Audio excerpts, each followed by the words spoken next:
तो देखिए, हरियाणा के नए डीजीपी शत्रुजीत कपूर एक्शन में नजर आए हैं। वर्दी और डंडा उठाने से नहीं चलता काम, डीजीपी ने कहा। उन्होंने कहा कि लापरवाहों पर कार्रवाई की जाएगी। हर वर्ग का ध्यान रखना हमारी प्राथमिकता है। बच्चों और महिलाओं का ध्यान रखा जाएगा, डीजीपी ने कहा। आपराधिक तत्वों पर एक्शन भी लेंगे। लॉ एंड ऑर्डर को और बेहतर करेंगे। जो गलत करेगा, जांच के बाद उस पर कार्रवाई भी होगी। इसके साथ ही डीजीपी ने कहा कि नूह हिंसा में अभी जांच चल रही है, सभी चीजें सामने आएंगी।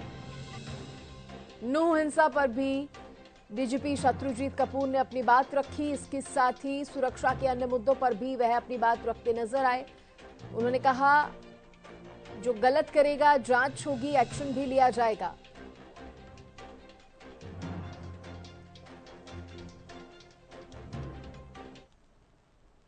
सबसे महत्वपूर्ण चीज़ है कि लोगों को जो शिकायतें रहती हैं, जो दिक्कतें हैं, किसी भी किस्म की दिक्कत हो तो उसको तुरंत उसका प्रभावी तरीके से निपटारा किया जाना है।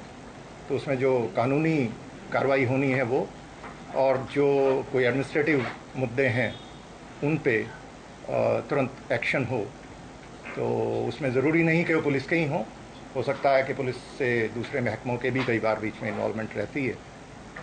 और बीइंग द फर्स्ट रेस्पॉन्डर वो कंप्लेनेंट पुलिस के पास आ जाता है, तो उसमें भी कोशिश ये रहेगी कि हम अपना भी काम ठीक करें, और अगर कहीं और भी मदद की आवश्यकता है तो उसको भी हेल्प मिले और लोगों की दिक्कतें कम हों। तो अल्टीमेटली किसी भी वेलफेयर स्टेट का मकसद यही है कि लोगों को उनकी जो परेशानियां हैं वो कम हों। विभाग में एक साफ़ सुथरा एडमिनिस्ट्रेशन देना, और उसमें अच्छे लोगों को, जो बहुत अच्छे लोग हैं, उनको एक कॉन्फिडेंस मिलना चाहिए कि उनके अच्छे काम की तारीफ भी होगी, उसको एक्नॉलेज भी किया जाएगा, और उसको उस पर उनको तवज्जो भी मिलेगी।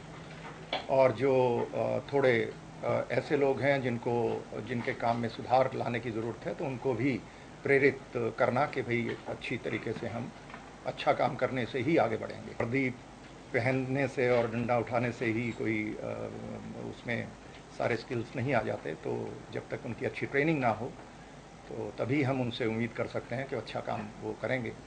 तो एक ट्रेनिंग पे बहुत तवज्जो रहेगी, ये मेरा व्यक्तिगत एक प्रायोरिटी रहेगी। मेवात का जो एरिया है, मैं बहुत लंबी नौकरी मैंने की है। जो एज एसपी भी गुड़गांव का हिस्सा होता था, तो बहुत शुरुआत में लंबे टाइम तक रहा। कोई ऐसा गांव नहीं जहां मैं ना गया हूं। और आईजी भी रहा वहाँ पे, आईजी साउथ रेंज। और उसमें भी, उस दौरान भी वो पब्लिक मेमोरी शॉर्ट होती है, तो वहाँ भी कुछ दंगे हुए थे 2014 में, और फिर हथीन में। तो वो इफ़ेक्टिवली उनको डील किया गया था, और इसमें मुझे कोई शक नहीं है कि इनको भी ऐसी कोई भी स्थिति आगे कभी आती है तो उसको इफ़ेक्टिवली डील किया जाएगा। Social media, yes.